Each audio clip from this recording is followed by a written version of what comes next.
Hey everybody, Paul Chen Jr. here, live with this crowd in Chattanooga!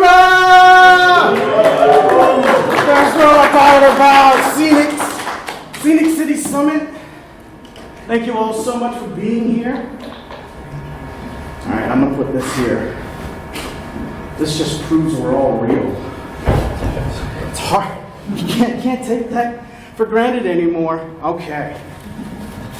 Data gone in 60 seconds. You are here because you were intrigued about data pipelines and Nicolas Cage. So here's the story so far, right? I love serverless. I'm a senior serverless developer at Serverless Guru. I kind of approach it first. Serverless is like, it's an idea of how to deploy and operate your software in the cloud. Okay, cool. So I had to build an ETL pipeline. And for those that don't know what that means, it's extract, transform, and load. Basically, like you build a single pipeline where you take the data in, you do something with it, and you put it somewhere else. Okay? But as a software architect, like I could build pipelines all day long. But there's always constraints and requirements and just people asking for gnarly things all the time. So in the face of all of that, how are we going to solve this problem? We're going to call upon the divine inspiration of the one true God of the internet, Nicolas Cage, but we'll get to that later. First, we got to get down to some business, right? If you're not working in the IT industry yet, or you already are, you should become familiar with the meeting with the stakeholders. So everybody's holding stakes, and you get together, and you got to talk about stuff. So what does business want? This is my everyday as an architect. I go into these meetings, and I find out what business wants. Like I said, ETL, extract, transform, load. So we're extracting the data from somewhere. In this instance, the data is coming from like a field-generated like IoT device. There's machines in a process kicking out lots of metric data. Okay. Now that data, I'm supposed to catch that data, do some transformations to it, and then send it to what we call a data lake, which is a big place for lots more data that nobody really knows what to do with yet. But there should be business value inside if we do enough statistics on it. That is data science, okay? Now, constraints. Every good story has your villains and your foils, and it's where the rubber meets the road, right? Business wants what? So quickly, the conversation becomes, oh, yeah, okay, yeah, we could build that, no problem. To, where am I getting the data from? Well, it just comes out of the system. Okay, cool. Like, do I get to talk to it at all? Like, no.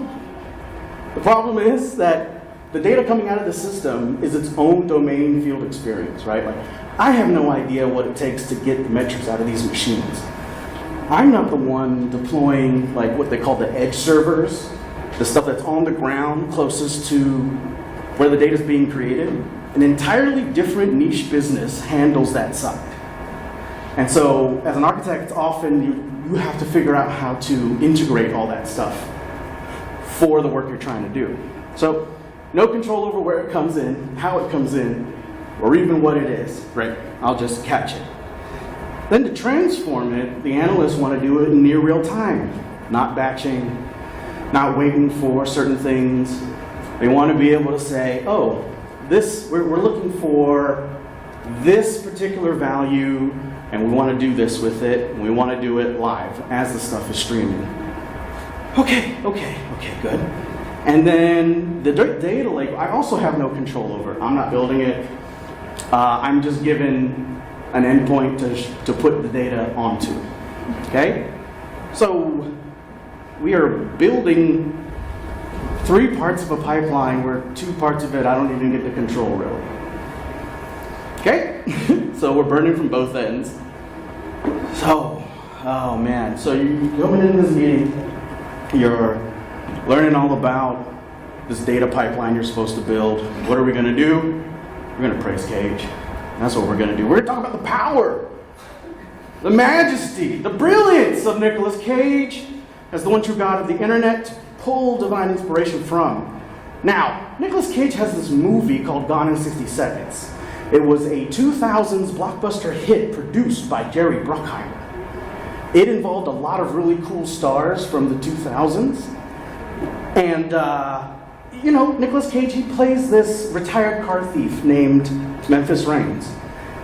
Just like Memphis, just like me, we get a call. I'm like, hey, Memphis gets a call and says, your brother needs help. Okay, cool. Brother's name is Kip. What did Kip do? Well, he promised to steal a bunch of cars for this evil mob boss, but then he fucked it all up, so now he's in trouble and he's probably gonna die. And then Memphis is like, Kip did what? It's the same realization, right? Like, Memphis Reigns can steal all the cars he wants. It's fine. No problem stealing cars. Build pipelines. Fine. No problem building pipelines. But then you have real world constraints. You have your brother who's messed up. You have systems that you can't touch. You have these situations that you're just put into. How are you going to solve it? So just like Cage, we've got Raymond Calitri. That's the name of the villain. And we have the detectives, Castlebeck and Drykoff. Those are the cops that are sniffing around Memphis Reigns because he's back in town and they know he's up to no good, but they can't prove it yet. And I also wanted to point out, you see this, it's kind of tiny here. So in the movie, the car thieves write the names of all the cars that they're stealing in this UV paint on the wall. And eventually the cops find like a fragment of a UV light bulb and they figure out, like, oh, the list of cars is written on the walls. And I point this out because it's a good example that security by obfuscation doesn't work, right? Like, if you're gonna take something that you think is supposed to be secret and you just sort of hash it into existence, like, that's not the best way to do it. And so even in this, Nicolas Cage can teach us about web security a little bit. All right, let's ride. So how do we actually solve this problem? We're going to introduce the cloud crew. Now, every good heist needs a crew, right? Like, you got to put together your team, you got to hit the montage, you got to pick people with specific skills. That's how I build. I use cloud services, and you can think of them as really specific crew members that do one very specific thing very well. And I just hand over my work to them, and I trust that they're going to get it done. Why do we build this way? Instead of building monolithic web servers, I have all decoupled microservices from the start. If you're not familiar with building in like AWS cloud, it's called event-driven architecture. Or make some noise if you're familiar with event-driven architecture. Okay, that's good. That's good. That's like the best I've gotten so far yet. Okay, so I need to put it up there because if you're new to this stuff and you want to know what to Google, these are the things you Google to make yourself sound good when the interviewer comes by, right? You'll say like, oh, how do you like to architect things? I decouple my services. I have event-driven architecture. I use infrastructure as code. We have an enhanced development cycle. Okay? I put that up there for the folks that are just getting into it. Google this stuff. Because once you can define these things, people will think you know what you're talking about. Just a tip. And finally, I love the cloud crew because it's abstractions all the way down. Right? As software engineers, it's all about trade-offs and abstractions. And an abstraction just means that somebody else wrote some clever software to be the software that you didn't have to write. Okay? That's all the abstraction is. So now let's get into the actual architecture of it, right? If you're new to AWS architecture, this sort of illustrates our pipeline as it's going so far. So here's our Here's our big Lambda crew, right? They're ready to take on the data packets as they come in. That's the thing about Lambdas. They're just waiting to work on data, right? It's different than like a fully stateful like web server that's waiting for data. These things, the Lambdas individually can get created, work on your data, and then they essentially get destroyed and just wait for the next cycle to come through. It's a very efficient, distributed system. So the third-party SaaS is just kicking out JSON data over a POST request to my API gateway. API gateway, Lambda, S3 bucket, these are all services from AWS. They are pieces of software that I interact with, and what API gateway does is handle all the HTTP communications. So get, put, post, all that stuff. I just set up API gateway, and it's done forever. Then from API gateway, I direct it to what's called a Lambda function. Make some noise if you already know what Lambda functions do. Oh, I like that. Good. All right, good. So then the Lambda function says, all right, what's this data coming in from the HTTP request? Let's go ahead and write that into S3. S3 is the like static object bucket thing. And the thing to know about this process, when it ingests into the S3 bucket, it partitions it by date. So it looks at the object coming in, it sees a timestamp, and it's going to separate it by date into different folders. That's important for the next step. What is the next step, you say?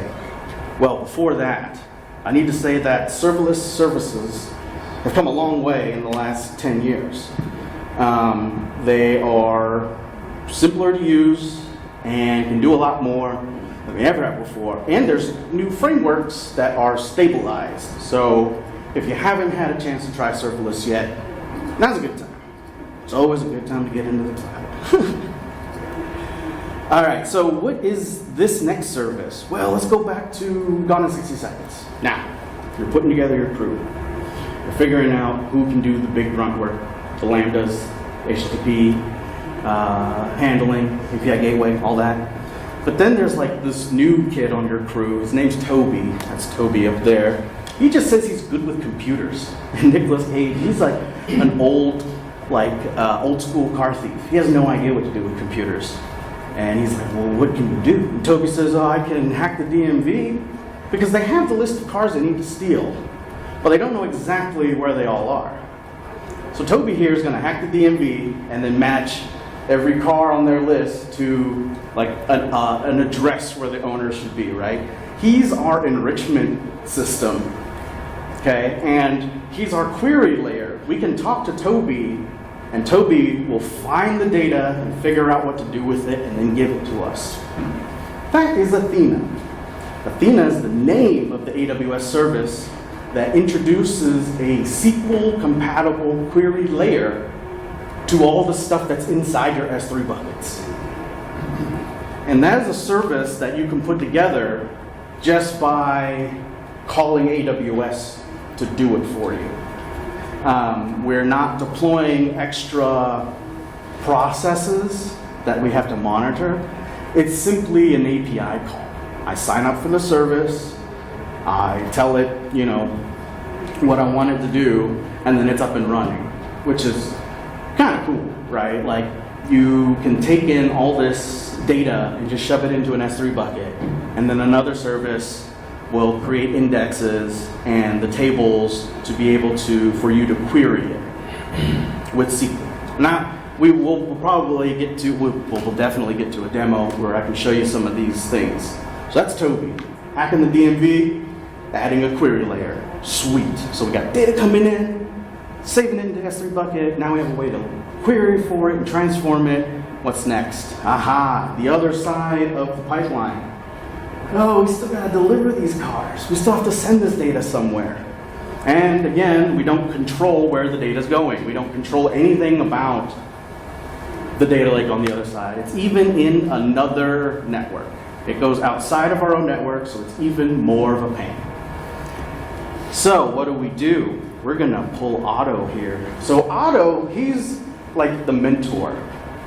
He's been with Memphis, doing jobs before, and he's the first person that Memphis came to when he has to pull off this job. And as reluctant as the old Otto is, he said, okay, I'm in, because I want to help Kip. And we all want to live. We all want to get through this together. So what Otto does is he's like staying behind at the shop, and as the crew are going out and stealing cars and bringing them in, he's got the radios and he's checking them off. Got this car, got this car, got this car. Now, each individual crew member could have their own list, and then they could check it off on their own. But then they'd still have to check in with each other, and they'd have to know their own list. But by checking in with Otto, it's now centralized. Enter SQS, Simple Queue Service. I just call it SQS. It is a durable distributed queue cloud service. So instead of like spinning up a Kafka cluster, I just include SQS as one of the resources that I deploy for my code. Now, we have SQS in here for a couple of reasons. One, to keep track of all the stuff that we're doing. It's a durable queue, which means it's going to get in there at least once. At least once is the big asterisk, because with this type of queue, you have to deal with deduplication. And that's left up as an exercise to the viewer on your favorite method of deduping. But what this queue is going to allow us to do is, after Athena's done looking for the data, and it says, great, found it, this is what you want, puts it on the queue will hold those messages until a batch of 10 come in, and then send just that 10 down to the data lake. We do this because we can't overwhelm the data lake, because our system could send more messages than the receiving endpoint is ready to handle. So we have to work it out to see just how much we can send. Now, 10 is the max through the API. And whenever you're working with cloud services, they are great for doing a lot of stuff really quickly, but you have to know what their service limits are. That's your trade-off. Amazon will gladly give you compute, queues, databases, storage, but there's service limits. In order for them to guarantee that your messages go through at this price and throughput, is because you can't put more than 256 kilobytes on it. If you need to, you find a different service, like you find another way around it.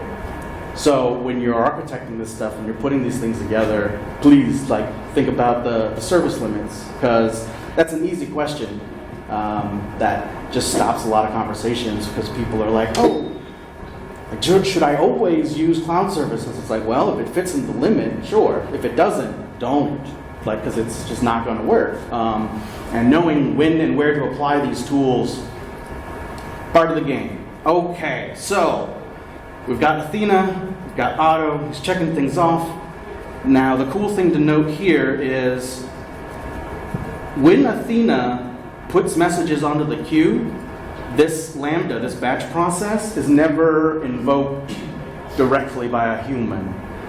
It just sits there, and when SQS gets to 10, it'll send it directly, automatically, to this Lambda, which then just does a post request to the data lake. Cool? Cool. We are doing really great on time. Now, running in production. Okay, this is the entire thing. This is our story right here. I'm going to get up for this. Gotta get up for this. Oh, God. All right, so, going in 60 seconds, data going in 60 seconds. Here we go. Third-party SaaS. Create some data. It's just JSON. It gets posted to an API gateway endpoint that we built.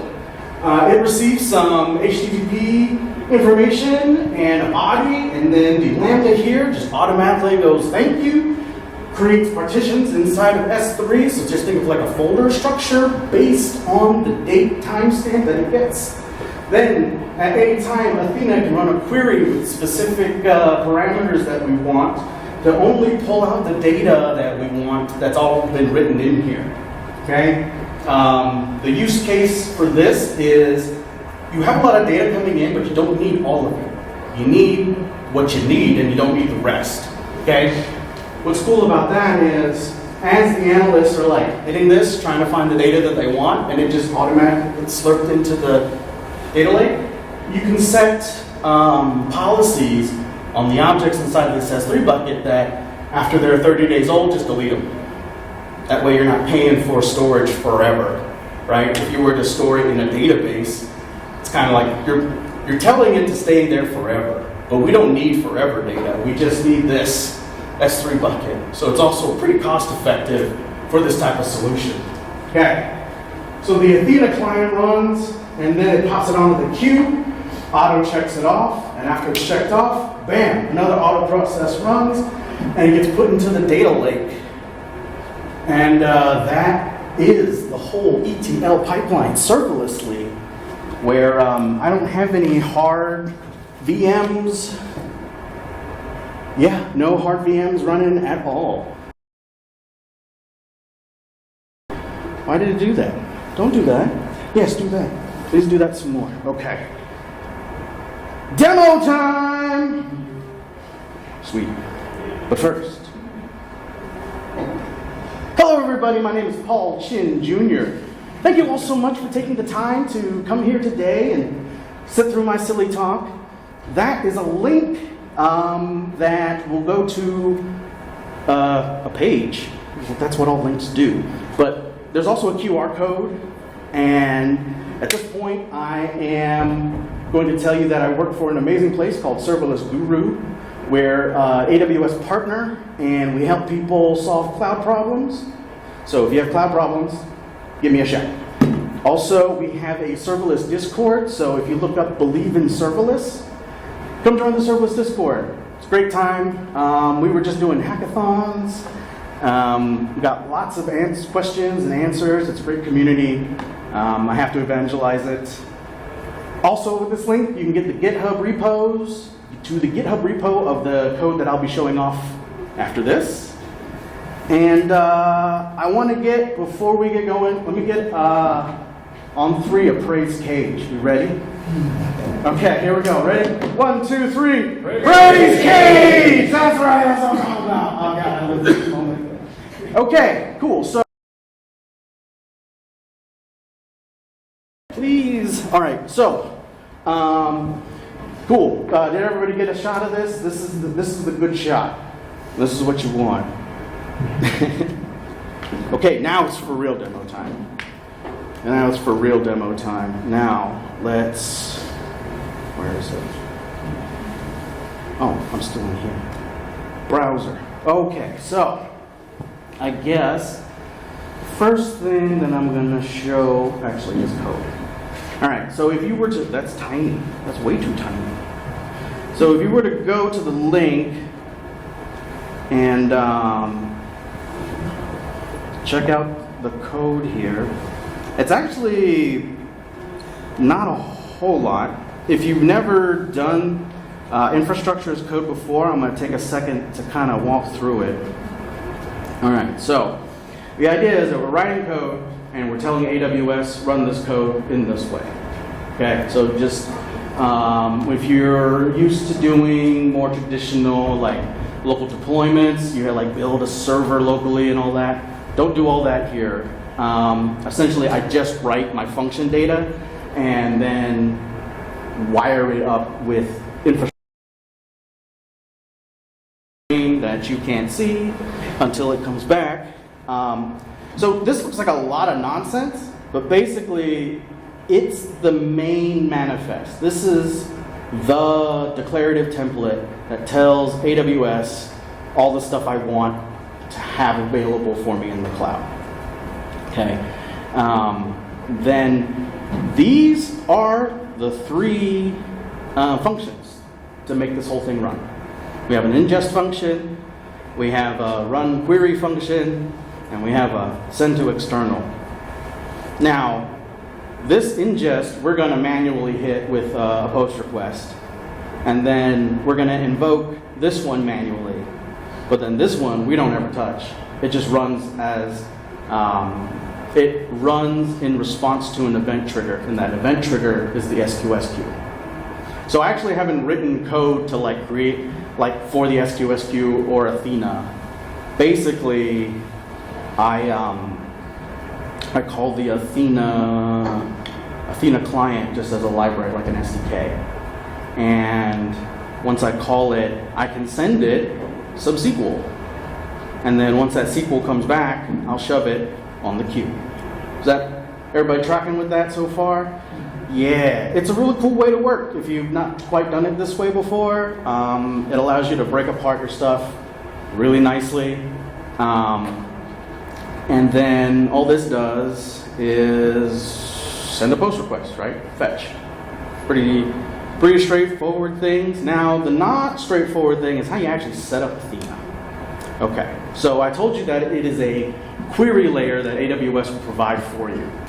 Now, in order for it to work, it has to know what your data is going to look like, right? You still need to give it a schema. And that's what some of this really basic SQL does.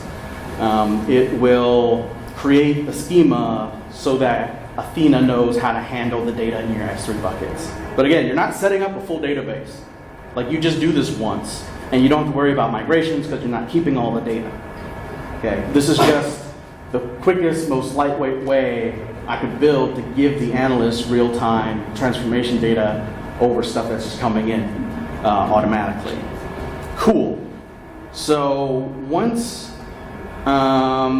you basically just push all this stuff up to AWS, and then you get greeted with like a super confusing console. Oh no, I have to log in again. No. This happened to me last time, and you'd think I'd learned.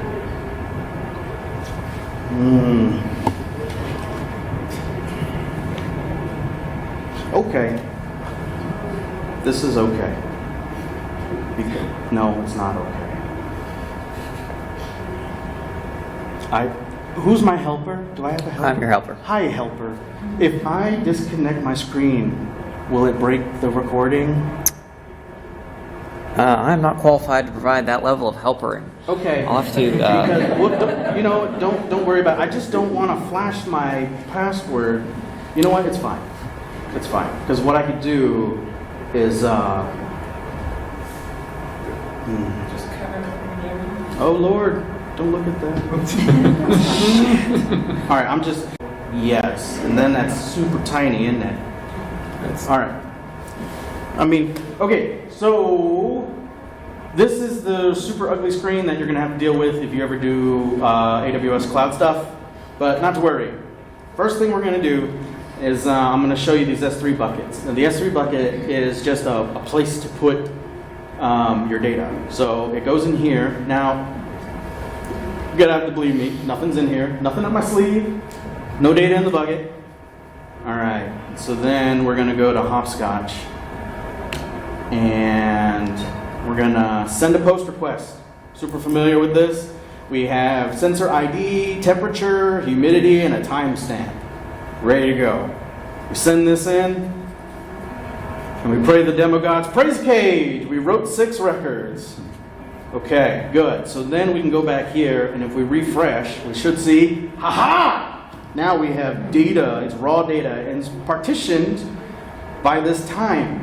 By this date, so that as data comes in, that's how we've chosen to separate it out. And Athena is aware of this structure, and it's aware of the fields of the JSON contained inside, which looks just like this sensor data here. It just looks exactly like this. Now, good. Let's go to our Lambda console. Oh, you know what? Before that, I think I have time.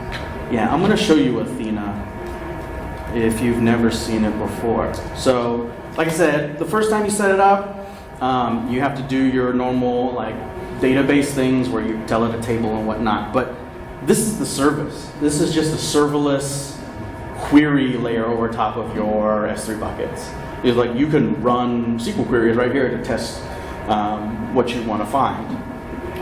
And you can, it's called database, but it's not a real database. It's just like what you're calling the database. You see I have tables, I have fields, and Athena is just going to be able to look at it and go over it. But then if we go back to our lambdas, we're gonna find the query function here, and we're just gonna manually trigger it. Oh, before I do that, I'm gonna show y'all the really cool thing. It's called Valtown. Now, if you've never heard of Valtown, this is one of my favorite web services at the moment right now. It's not from AWS, it's just like a startup. It allows you to create code that just runs instantly on the internet. It's amazing. So here I have this thing called External Data Warehouse. This code here, which is also in the repo, basically just catches the post request and writes it to a SQLite instance that this thing is automatically connected to. Which is pretty fun, right, for demos, but also for building all kinds of things. It does free crons. That's how I really sell it to people. If you go to Valtown, you can get some free cron. Okay, you hook that up with the GitHub Action, and you got a lot of free compute that you can play with. Okay,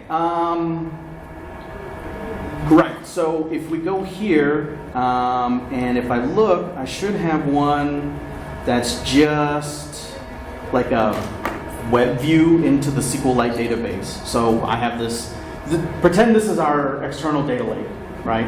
This is outside of our network, it's not in AWS, it's over an HTTP call, and right now, there's nothing in it, okay? So, here we go. Get it gone in way less than 60 seconds. We're gonna test this here. Ooh, the Athena function is querying. It's looking for all the records that match a date. It's gonna convert the Fahrenheit to Celsius. It's gonna put it onto the queue. The queues are gonna stack until they're 10 or less or whatever's there. And then it's going to push it to the SQLite database at Valtown. Okay, okay, okay. Not yet. Not yet. Not yet. But that's okay, because then we can just show off X-Ray. Now, X-Ray is a service from AWS again. But it lets you add traces to this pipeline that you've been building. Now, instead of looking at every single service and looking at console logs, you can add what's called these like traces. And if I were to look at traces in the last 5 minutes, here's our 2 traces. So this first one is when we hit the hopscotch post. So from the client to here to our Lambda, writing stuff all the way into the bucket. And so this is the live like ID. So if you need to debug, you can find individual client hits this way. It gets expensive fast, so don't use it for everything. But when you need to debug something as complicated as this becomes, this is really nice. And it's gotten a lot better because there's like graphics. You used to just look at just like streams of IDs. It wasn't as great, but now it's pretty cool because we can also do the other one. Where's my other trace? So we had the one hit for the data coming in from the SAS, and then we have our actual Athena query. So, and then it puts it on, and where is it? Here's the Athena node, and you can see, like, it tells you, okay, so it took 330 milliseconds to be created. It took 4 seconds to, like, figure out what to do. And this is the waterfall of, like, your entire trace, like all the stuff that's moving through the system, which I think is really cool to be able to show, because we can now go to here, and if I run this again, hey, praise Gage, we did! We moved the data, we stole it, we evaded the cops, we evaded the mob boss, we landed this data, hell or high water, into this data lake, and now this temperature is converted from Fahrenheit to Celsius. What wild business logic we have today. So, that is the demo. Let me go back to the slideshow. Praise Cage. I'm going to get it again. On 3, 1, 2, 3. Praise Cage! That's right. All right, did we learn something? Yes. All right, yes, good. All right, so for all my takeaways, I like to break it down into like 3 buckets. First, if you are kind of new and not super familiar with this, go to my GitHub repo, pull it down, fork it, send me any questions, try to run it yourself.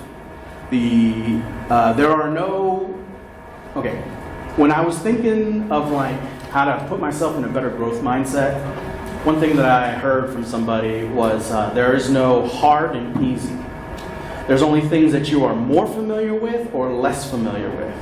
And if you choose to become more familiar with something, then it just gets easier. So if you are new to this kind of stuff and totally overwhelmed, I get it. It's a lot. But grab the repo, read the docs, send some issues, like check it out, find all the security flaws in it, like it's there to mess with. Cool. And secondly, if you are actually, pretty good with this stuff, awesome. Also check out the repo, try to break it. The only way we get better as a community is by teaching each other stuff, and I'm sure there's things I haven't seen, so I welcome all the feedback and critique from my lovely peers all in this room, so thank you very much. And then finally, if you are an old, grizzled veteran of the IT industry and you've just been building servers like since you was a baby, consider adding narratives to your architectures, right? Like today we explored just one possibility of the glorious power of caged with this. And I will tell you that sitting in a room full of holders of stakes, that by telling a good story, you will get your architecture across much, much easier. And for everybody, who knows about ADRs? Okay, that stands for Architecture Document Review or something like that. Whenever you make a good, meaningful change, take 3 sentences, write it in a text file or a markdown, and check it into the repo. It's not a commit message. It is the part of your brain that leaks out that is able to make the software work. It will immediately improve the morale on the team because everyone starts to share exactly how they're thinking about these changes in the system. And you want to talk about 10x developers, people who can explain like a month's worth of changes in 3 sentences or less, you will win. You will win every single time. If you want to get better at it, do that. So, thanks everybody. We still got 5 minutes for questions. How about that? Oh, and coming soon. Coming soon. Yes. If you continue to follow me on the socials, LinkedIn, Blue Sky, I think those are the only 2. I'm also putting together a talk called The Devil I Know Sequel, a ghostwriter story, where I come to terms with my SQL ineptitudes, because mostly I build with NoSQL stuff. I build with Dynamo, and the newest hot kid on the block is this thing called Aurora DSQL, which is a serverless SQL solution. So when you really need a real database, that's what I'm going to go find out next. And it'll be a story of vengeance and redemption a la Ghostwriter. So please follow me, check me out. Thanks again. I will take questions. Oh, and don't forget to write really good things about this talk. Use the hashtag PraiseCage. And follow me on the socials. Any questions? Yeah. So I love all this.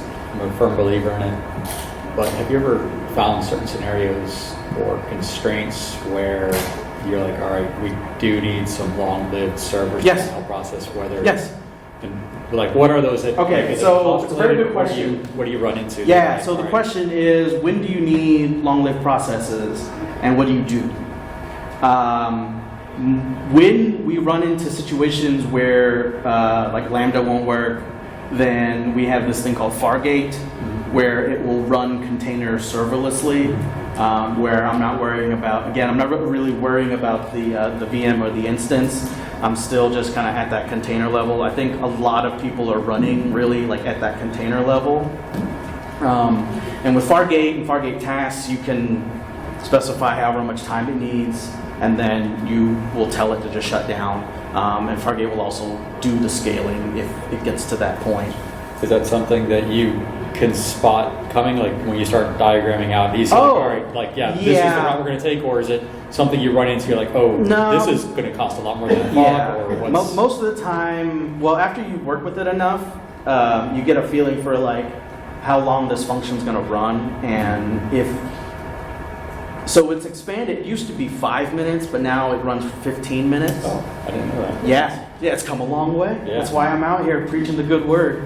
You know, it's come a long way. You can do 15 minutes, and also in Lambdas, you can now do shared layers through like architecting. So instead of packaging all of your dependencies into one big fat Lambda, you deploy a separate layer of dependencies that it has access to. So the Lambda container itself can start up faster with less dependencies.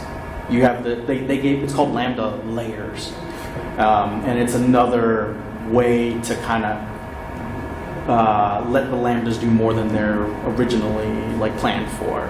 But yeah, you will, like most of the time we'll be able to tell when we'll need like a Fargate container because the amount of processing is just like, it's a lot, right? But another alternative is another service called AWS Step Functions. Step Functions is a state machine that you can define with all kinds of cool processes. So yeah, like it comes up, and we have plenty of ways to deal with them. And if it does go outside of those service limits, like if I need a queue and the message is too big, then we'll do managed Kafka, which is a little bit easier than doing Kafka on your own. And one thing about AWS is like they kind of listen to people who are paying them. So like if you're a big IT with a big enterprise contract and you're like, these service levels really aren't doing what we want, you can always talk to AWS, and they will. For one thing that they will actually do is like listen to people who are paying them. So I say are paying them. It's a very big distinction. You got to be paying them a lot of money, but they'll do it. Any other questions? Yeah. So are you typically only concerned with the scope between the API gateway and I guess before it pushes to the data lake? For this example, yeah. So I was just curious, what your perspective is on handling like less failures, integrity, making sure that it gets in until it's transformed and set up. Yep. So for a more robust solution, at the API gateway layer, you can put monitoring on it. And you would typically, with something like API gateway, I don't anticipate it ever going down. Like one of the things about AWS is they're responsible for keeping it up and running all the time. And if it doesn't, then it's their problem to fix. It's not like a hiccup in my code. But if there is a hiccup in my code, then it's up to me to like catch those errors and exceptions and send them to the right business unit, right? But the service itself, instead of saying like, I build a web server and I put it on this VM, I just say, I want this endpoint, tell me the address. And then AWS will give you the address. And then behind the scenes, they take care of everything else. Does that make sense? Does that answer your question? Okay, cool. I think the question was, it was about like how to handle errors at the API gateway level. Mm-hmm. Yep. Okay, cool. Yeah, we can put monitoring on it. Yeah, it's just a service. Like you just pretend like it's not your concern, right? Like you're telling AWS, I want an endpoint. They give you the URL, and then you're allowed to monitor it. Any other questions? I saw one back there. Any question? Any other? Yes. So I'm a little bit far from this type of work. So. Yeah. No problem. Just want to give that caveat. Yeah, I appreciate you being here. But so when it comes to kind of taking this whole path and thinking about like ETL outside of cloud, it feels like this is very much designed for efficiency.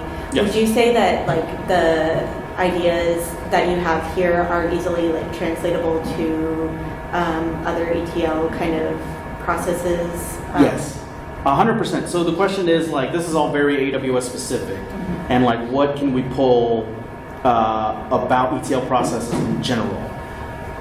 Remember these things?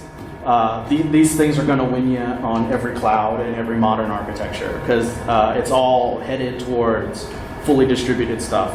Smaller teams taking on more specific, smaller teams taking on the entire like end-to-end of a more specific work streams, right? Like everyone's going to get more and more specialized, and you're going to work on your one work streams. And in order for this like distributed system to even work, we all have to agree on a couple of these paradigms. They're event-driven, which means whatever the service is doing, when it's done, it's an event that's emitted. And then the other systems are just receiving them. They're not directly told like what is coming, right? They are aware of each other, but they're not directly linked. So if one service goes down, it doesn't take out the rest of the services. They're still running. They may error, but they're not out of production, if that makes sense. Does that help? Yeah. Yeah. So definitely it does apply broadly, these ideas of this one right here. Yep, cool. Good question. What do you, and I think that's my time, and I appreciate every single one of you for being here. Seriously, thank you so much. And yeah,